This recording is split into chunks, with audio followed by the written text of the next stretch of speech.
Hey everybody, welcome back to the channel. I'm Britt, creator of the StyleShaker, your guide to cleaner and greener beauty.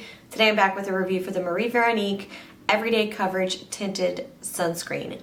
Boom. I know it's a little weird out there. I know times are crazy, but I also know that people need a little bit of a distraction, so I'm going to continue doing these reviews for you. There you go. I've been testing this out. I'm going to share my scorecard review with you in 2 seconds. So if you want to hear more about this, then stick around and let's get into it. FYI, I purchased this product, so you are getting my 100% honest, zero BS review per the usual. And if you would like to continue seeing more of these honest reviews, you can support this channel by giving this video a thumbs up, and also don't forget to subscribe so you never miss another one like it. For anybody that's new here, check it out. Welcome to the channel. You're going to hear me say the word scorecard a lot. Why? Because it is the basis of the exclusive StyleShaker method that I developed to evaluate each and every product over here. I invest hours into each scorecard. Also, you can learn about a product in 10 minutes or less. See more about the StyleShaker method and check out my skin profile back on the site. Okay, so about this product in a nutshell. $48 is a tinted sunscreen with 20% non-nano zinc. There are 3 shades available. It's supposed to have a non-greasy feather-light texture. It's supposed to be great for all skin types, which is a tricky claim to make, but we are going to test against the claims. Well, I did. So here are the main claims that I am reviewing against. A few key ingredients in here are supposed to help soothe the skin. It offers sheer to light coverage and diffuses redness, and it's supposed to give you a demi-matte finish that's been designed as a light layer to wear over oil. Glad I read that because oftentimes I don't read these things. Wear your face oil, then put this on. All right, so the scorecard ingredients, they looked fantastic. I have them all listed on the scorecard post back on the site, so you can check that out if you want to see it. It's not one size fits all. Sometimes there's an oil in there that would be irritating to another skin type. Just keep that in mind. Again, the list is right there for you back on the site. I checked it out on EWG, Think Dirty, and Skincurissima. It was a 1 on EWG's app. It was a 4 on Think Dirty. It listed an ingredient that's actually not listed on the bottle, so that was confusing. I don't think I would be worried about the 4 because it's not updated with the correct ingredient. It wasn't on Skincurissima. So the big question here is, how is coverage right? It was interesting. I tried a lot of different methods here. I tried using my fingers, a brush. I would not recommend a sponge. It'll just soak it all up. It is an incredibly lightweight formula. It does spread onto the skin very easily. It feels like a lightweight wash kind of hydration. When I did apply it, it was very streaky. I tried it at different times of the day. I've noticed that that definitely has some kind of bearing on it based off of the fact that my skin has just been running dry on the cheeks. I'm working on specific imbalances that have led to my skin being like super dry, so just keep that in mind. I have a full skin profile like I mentioned back on the site, so you know context. It was essentially just being swished back and forth. The color was not staying in one place, was not evenly coating my skin. It did apply better later in the day, so that's not when I would normally apply it, but I don't know if even that's worth mentioning, but I'm gonna tell you. Only thing that got me barely there was really massaging it into the skin. So it was like facial massage bonus, still uneven coverage, setback. The only other thing I can tell you there about coverage is that it does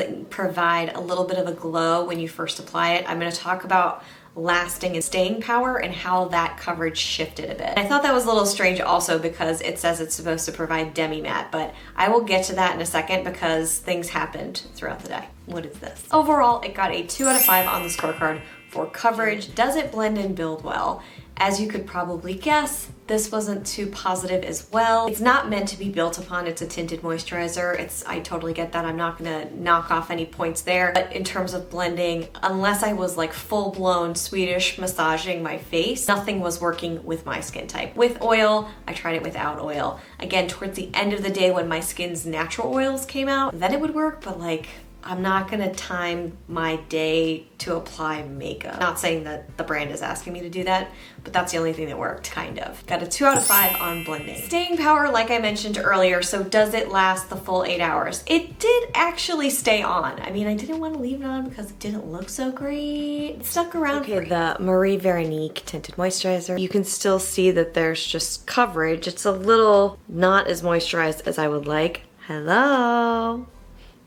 Hello. Did stick around, and I didn't again set anything. It looked better towards the end of the day as opposed to what it looked like in the beginning of the day. I did this for 2 days in a row, just try things out and make sure it wasn't just me. The thing is, when you first apply it, or when I first apply it, it has that dewiness. It's subtle, it does not look oily. It really was actually a nice glow. But cut to 8 hours later, it certainly changed over to the semi-matte look, and it just looked a little dull, kind of, because of the weird uneven application. Got a 4 out of 5 for staying, it just didn't look great. Is this formula non-irritating? Please take a look at those ingredients. They look beautiful. Marie Veronique is known for that. There's a lot of integrity behind this brand. So I wasn't at all concerned about ingredients, but I did check them one by one. Looking great. Sea buckthorn oil is something that I've always loved. My skin has always responded very positively towards. So yeah, I liked it. 5 out of 5 on the scorecard. Is the shade range inclusive? 3 shades. 1, 2, 3. So no, 2 out of 5 on the scorecard. And then finally, is this a consciously created product? It is cruelty-free, has recyclable and reusable glass packaging. The dropper is gonna need to be, or the pump will need to be disposed of differently. So this is where I would go to a Credo store because that's convenient. Well, not anymore, I'm in Sacramento. When I was in the city in San Francisco, I could just take it over there and they would TerraCycle, which is nice. Yeah, I think overall it did a really good job here being a consciously created product. Again, not surprised because the brand is really on top of it. Got a 4 out of 5 on the scorecard. Total score, 19 out of 30. Time for the wrap up, where I'm just gonna run through the claims and tell you whether or not I think it followed through on them. The first one was, it soothes skin. Soothes. I actually did find it soothing. It was just the coverage where it failed me. And speaking of sheer to light coverage that reduces redness, I mean, sheer to light, yeah, reduces redness. It was uneven on me, so I can't say that it did much there. Plus the tint is incredibly sheer, so if I were really wanting to reduce redness, I would rely on a different product, like a BB cream or something else that I've reviewed on the channel. So no. Natural demi matte finish designed to layer over facial oil. Combo answer. Beginning of the day, luminous, dewy, kind of nice. Not talking about coverage, talking about the finish, right? End of the day, demi matte, a little bit dull. So it was like, it kind of got there, but it took some time for my skin. And my final verdict, not a verdict, Brittany, it's a verdict, get it right. Final verdict, would I buy this again? That's really the ultimate question. No, I would not. I think that's not gonna surprise you at this point. I have other tinted moisturizers and sunscreens that I would much prefer to this. I do have a link to the Spring 2020 guide. If you wanna see my favorites, it's called Britt's Picks. On sale now because of all the stuff that's going on. It felt really weird to do a whole launch for a paid digital product. I was very iffy on that. Anyway, I digress. But it is available, and I do have a favorites list for foundations and BB creams and CC creams that you can always access for free on the channel. I did find silver lining that it applies really nicely on the rest of the body. And then the only other thing I want to tell you is, if this were clear or sheer, I would like it a lot as a bit of a primer, which they don't currently offer. They have like extra light, lighter, it's all light, which was another kind of bummer. Then I would like it. I would consider it. It's just a little bit too expensive and it wouldn't be a must-have. For now, going back to my favorite, as soon as I bought this and did an unboxing, you guys were like very polarized. You're like, yes, oh my God, yes, yes. And then the other half of you was like, that's my least favorite MV product. Of course. I'm glad I tried it. Now I know, and now you know. That's all I have for today. Thanks again for watching. You can always go back to the scorecard post if you need full details or just to read something, take your mind off of something, whatever you need to do. I'm gonna go try out some more product and I'll be back really soon. As always, don't forget to give this video a thumbs up if you enjoyed it. Don't forget to subscribe like I mentioned earlier. Be well and stay safe. Bye guys. Mwah.